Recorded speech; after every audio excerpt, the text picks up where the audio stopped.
Rus tili bo'yicha sertifikat olishga qiynalyapsizmi? Unda biz sizga yordam beramiz. Bundan tashqari, reyestrdan chiqarish va patent olishdagi boshqa muammolarni hal qilamiz. Xizmat haqqi esa ish bajarilgandan keyin amalga oshiriladi. Murojaat uchun WhatsApp va imo orqali bog'lanishingiz mumkin.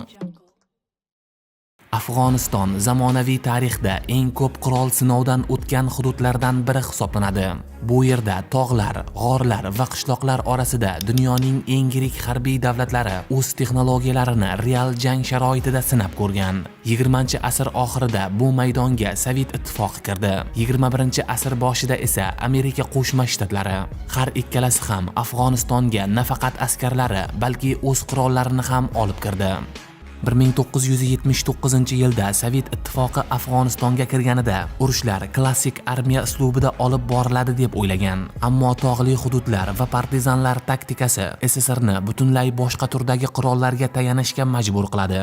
Sovetlar uchun eng muhim qurollardan biri Mi-24 vertolyoti bo'ldi. Bu vertolyot bir vaqtning o'zida ham transport, ham hujum vositasi edi. U tog'lar orasida tez harakatlanib, qishloqlar va g'orlar atrofida kuchli o'q yomg'irini yog'dira olardi. Afg'oniston osmonida Mi-24 uzoq vaqt hukmronlik qildi va Sovet armiyasining ramziga aylandi. Afg'oniston urushida Amerika Qo'shma Shtatlari tomonidan afg'onistonliklarga berilgan Stinger zenit raketalari urushning burilish nuqtasi bo'ldi. Bu qurollar Sovet vertolyotlari uchun haqiqiy xavfga aylandi.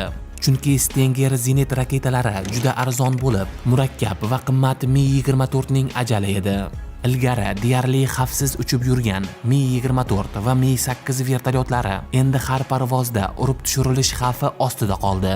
Stinger raketalari urushda texnologiya muvozanatini o'zgartirdi va Sovet ittifoqining Afg'onistondagi imkoniyatlarini keskin chekladi.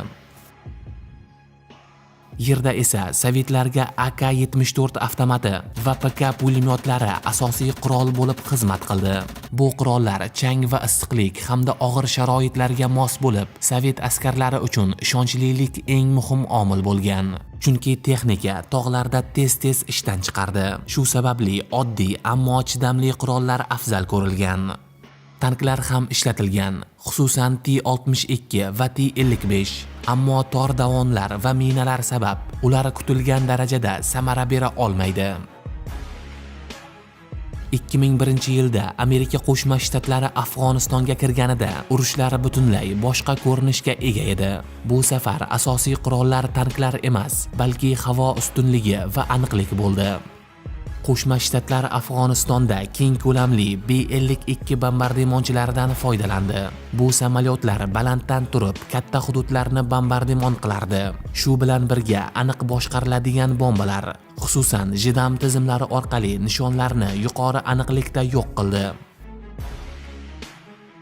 Shtatlarning eng muhim qurollaridan yana biri bu dronlar edi.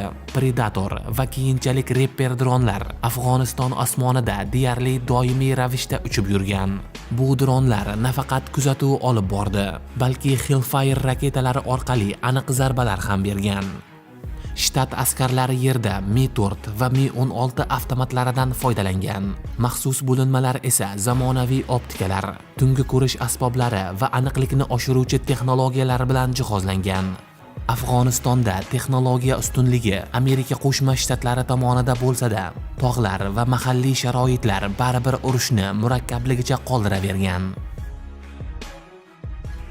2017-yilda AQSh Afg'onistonda o'z tarixidagi eng katta noodatiy bombasini qo'lladi. Moab nomi bilan mashhur bu bomba g'orlar va tunnel tizimlarini yo'q qilish uchun ishlatilgan. Bu zarba harbiydan ko'ra ko'proq psixologik ta'sirga ega bo'ldi va Afg'oniston urushi ramzlaridan biriga aylandi. Bu ikkala imperiyachining qurollari qanchalik zamonaviy bo'lmasin, Afg'onistonning tog'lari va murakkab ijtimoiy muhitini to'liq yengish hech qaysi mamlakatga nasib qilmadi. Shu sababli Afg'oniston ko'pincha imperiyalar qabristoni deb ataladi.